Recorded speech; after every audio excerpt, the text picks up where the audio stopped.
안녕하십니까. 현대투자연구소 송조입니다. 자, 오늘 바이오 종목군들이 조정이 제법 깊어지고 있습니다. 자, 상대적으로 이제 그 반도체라든가 자동차, 뭐 유틸리티 이쪽으로 이제 매기가 이전이 되면서 뭐 실망 매물이 쏟아진다고 봐야 될 것 같은데, 자, 누차 이제 강조한 바와 같이 뭐 반도체도 그렇고 자동차도 그렇고 여하튼간에 이제 낙폭 과대에 따른 추세는 이제 꺾였다고 봅니다. 낙폭 과대에 따른 기술적인 이제 반등일 가능성이 높다고 보겠고, 시장의 커다란 어떤 그 주도적 흐름은 뭐 바이오 쪽으로 뭐 계속해서 이어질 수 있지 않을까 싶습니다. 이번 시간도 SK 바이오팜을 준비했습니다. 저희가 지난 그 10월 16일이었죠. 장중 고점이 이제 13만 원 찍던 날이죠.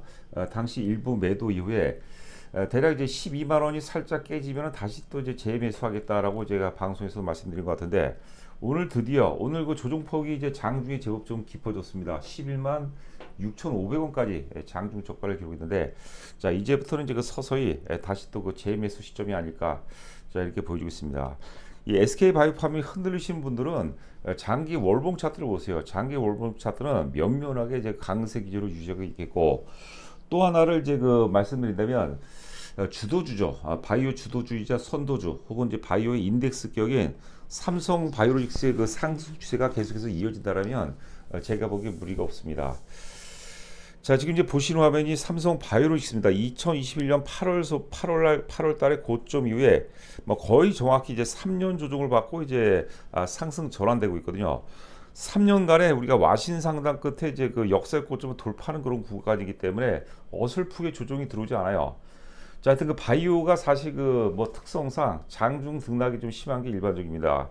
특히 이제 그 뭐 중소형 바이오주 같은 경우 더 심하다고 볼 수 있을 텐데, 여하튼간에 삼성 바이오로직스에 대해 상승 추세가 계속해서 이어지는 하는 바이오의 어떤 그 상승 논리는 뭐 계속해서 이어질 가능성이 상당히 높다 이렇게 보시면 될 것 같습니다. 그래서 바이오 종목 갖고 계신 분이라면 뭐 여러 가지 지표 있겠지만 삼성 바이오로직스를 차트를 계속해서 지켜보시기 바랍니다. 그래서 삼성 바이오로직스가 본격적인 조정이 시작되기 전까지는 뭐 계속해서 바이오 섹터는 뭐 우상향 흐름이 이어진다 이렇게 보시면 될 것 같아요. 3년 동안 와신 상단 끝에 이제 상승 반전되고, 거기다가 또 이제 역사 고점을 돌파했기 때문에 역사적 고점을 돌파에 따른 어떤 그 프리미엄이 적용이 되거든요. 자, 보시면 하면 이제 그 주봉 차트가 되겠습니다. 2022년 9월서부터 현재까지 그 주봉 차트가 되겠고요. 주봉 차트의 완성도도 상당히 높습니다. 굳이 파동론으로 따진다면 상승 충격 1파동, 조정 2파동, 상승 충격 3파동 과정인데, 상승 충격 1파동이 이제 대략 이제 그 한 50% 정도 수익이 났습니다. 그리고 그렇다면 상승 충격 3파동, 요번에 진행되는 파동이죠. 10만 원서부터 10만 원이 출발점이에요. 10만 원서부터 50% 적용하면 15만 원까지도 무리가 없지 않을까 이렇게 보여지고 있습니다. 그리고 그 엘리어트 파동 이론에 이거 절대 불가침의 법칙에 세 가지 법칙이 있어요. 세 가지 법칙 중에서 하나가 뭐냐면, 상승 충격 3파동은 1파동이나 5파동에 비해서 가장 작아서는 안 된다. 이거 뭐냐면 대체적으로 상승 충격 3파동이 가장 세다는 것을 의미합니다. 가장 또 신뢰도가 높은 파동이기도 하죠. 지금 이제 상승 충격 3파동이기 때문에 충분히 추가 상승 가능성이 있다고 보시면 될 것 같고요. 자, 봉차트, 주봉차트 바로 아래가 외국인 수급인데, 외국인 수급은 굉장히 좋습니다. 그러니까 지금 SK 바이오팜 같은 경우는 철저하게 외국인 종목이라고 보시면 될 것 같아요.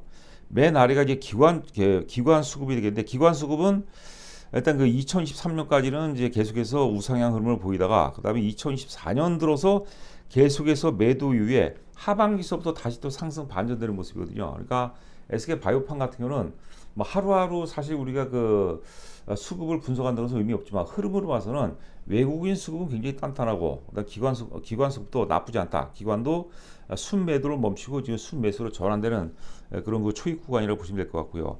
자, 그리고 요번에 이제 보시게 되면 이제 주봉이 연속 3개가 양봉이 나오고 첫 번째 음봉이 나왔습니다. 그러니까 이번 주는 이제 음봉이 나온다고 보면 될 것 같아요. 어설프게 양봉을 만들어주는 것보다는, 그러면 이제 에너지가 많이 소진되기 때문에 어설프게 이제 그 양봉을 만들어주기보다는 이번 주는 음봉을 만들어주고 그 다음에 다음 주부터는 다시 또 이제 양봉 가능성이 높다 이렇게 보시면 될 것 같아요. 그러니까 뭐 앞서 이제 오프닝에서 말씀드린 바와 같이 12만 원이 살짝 깨진다고 봤어요. 왜 그러냐면, 잠시 후에 일봉 차트를 보도록 하겠지만, 너무 10월 15일이죠. 10월 15일 날 너무 거래 상투가 뭐 사상 최대는 아니지만 일일 거래량 치고는 거대 거래가 터졌기 때문에 에너지가 급격하게 소진되었거든요.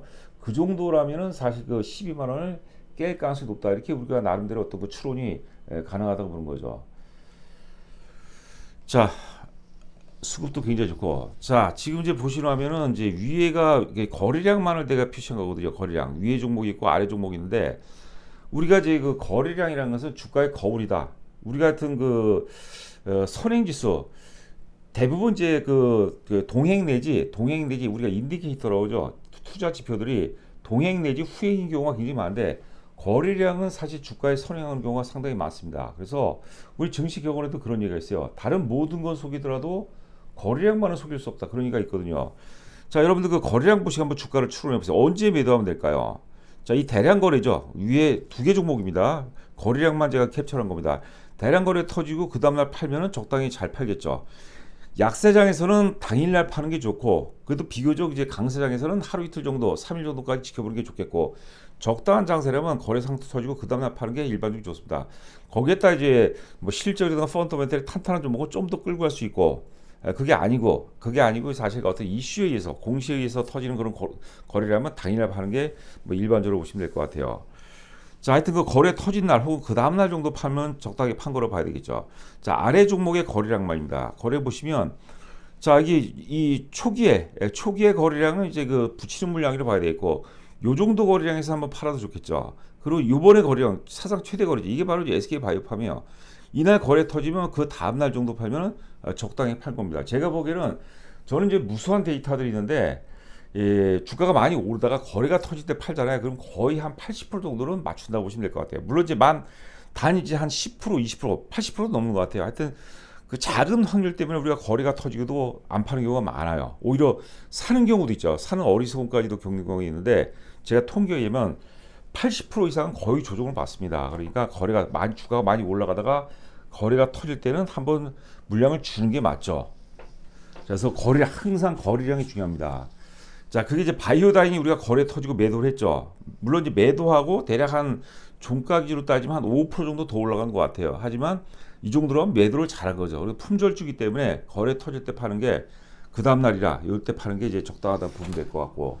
자, 그다음에 이제 그 SK 바이오팜입니다. 지난 저희가 이제 그 10월 16일 날 매도를 했는데 그 전날 대량 거래가 터졌어요. 그러니까 그 다음 날 팔면 정확하게 팔았죠. 그리고 워낙 단기 에너지가 많이 소진됐기 때문에 이게 12만 원 깨질 가능성이 높다고 이제 본 거죠. 그러니까 주가 상승이라는 것은 결국은 하락의 에너지원이 되는 겁니다. 또 주가 하락은 하락 파동은 상승 파동의 또 에너지원이 되는 거예요. 그래서 정반합 논리대로 시세가 전개가 된다 이렇게 보시면 될 것 같습니다. 드디어 이제 오늘 12만 원이 깨졌기 때문에 이제는 매수 관점으로 접근해도 큰 무리가 없다 이렇게 보시면 될 것 같아요. 자, 보시면 이제 최근 나온 보고서가 없습니다. 10월 15일자 메리츠증권 보고서인데 전에도 이제 간단하게 이제 안내를 해드린 적이 있어요. 뭐 투자 의견은 이제 바이고 적정 주가를 13만 원인데 13만 원을 목표로 보면 지금 사면 안 되겠죠. 앞전에 이제 13만 원까지 올라왔으니까 의미가 없죠. 이후 같은 간에 이제 증권사 애널리스트들은 상당히 보수적으로 보는 경우가 많습니다. 그래서 제가 보기에는 15만 원이 기본이고 오버슈팅까지 감안한다면 20만 원까지도 뭐 충분히 가능하다. 그리고 매출이라든가 이제 영업이익 증가율 과정으로 사이클로 보게 되면 뭐 20만 원 가능성이 뭐 충분히 있다고 저는 그렇게 해석하고 있습니다. 자, 3분기 연결 기준 매출액은 1,300억, 1,343으로 전년 동기 대비 48% 증가했습니다. 영업이익은 202억, 흑자 전환이 됐죠. 컨센서스에 부합이 된다. 낮은 원가율 바탕으로 한 레버리지 효과는 이제 시작이다. 에스코프리 의존도를 낮춰줄 세컨드 프로덕트 도입은 2025년도가 예상이 된다. 그래서 뭐 여러 차례 말씀드렸지만 방사성 의약품이 이제 가장 유력하죠. 그 다음에 표적 단백질 분해 기술도 있고 또 하나가 그 세포 유전자 치료제가 있습니다. 그래서 이게 새로운 어떤 그 성장 동력으로 주가를 계속해서 우상향으로 자극할 가능성이 높다 이렇게 보시면 될 것 같아요. 자, 저희 그 승부주 VIP 여하튼간에 이제 SK 바이오팜은 지금 오늘서부터는 서서히 매수해도 괜찮다고 봅니다. 저희 회원들께도 이제 그렇게 문자가 나갔고 또 그게 나갈 것입니다. 그러니까 다소 조금 물리다 생각하시면 될 것 같고 오늘 단기적으로 사실 이성하고는 관계없이 감성적으로 너무 과매도가 전개가 됐어요. 저는 이런 시점에서는 사실 그 물려도 된다고 봅니다. 우리가 주가가 올라가다가 거래 터지고 팔잖아요. 그러면 거의 80% 이상 맞췄다고 보는 거죠. 오늘같이 주가가 이제 빠지다가 과매도가 나온 거죠. 매도의 클라이막스 구간이라고 보는 거죠. 이때 사면은 뭐 크게 물리지는 않다. 오히려 일단 그 좋은 흐름으로 이어질 가능성이 높다 이렇게 보시면 될 것 같아요.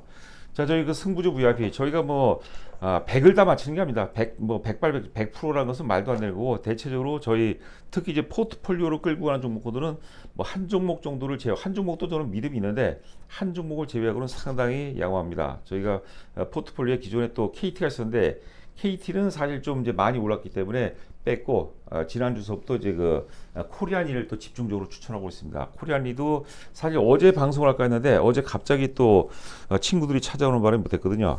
자, 하여튼 그 승부자 VIP 가입하게 되면 여러분께 굉장히 좋은 어떤 기회가 될 수 있지 않을까 싶습니다. 자, 저희가 이제 승부주 VIP는 매일 이제 한 종목, 두 종목씩 추천해 드리는데 요즘은 이제 한 종목이 나갑니다. 그 종목을 다 사는 게 아니고 그 나간 종목 중에서 여러분들 시각으로 요거는 정말 될 것 같다. 이런 거로 승부를 보내는 거예요. 또 그게 아닌 분들은 저희가 다섯 종목 이내, 지금은 포트폴리오가 세 종목입니다. 지금은 한올 바이오파마 같은 것도 포트폴리오에서는 제외를 했습니다. 하여튼 그 다 세 종목인데 그 포트폴리오 다섯 종목 이내 내에서 매매를 해도 제가 보기엔 크게 문제가 없다고 생각합니다. 하여튼 그 주옥 같은 종목들이 많이 대기하고 있습니다. 가입하시고 입금하시고 입금자 성명을 문자로 보내주시면 제가 또 상세하게 설명해 드리도록 하겠습니다. 자, 남은 시간도 건승하시 기 바랍니다. 감사합니다.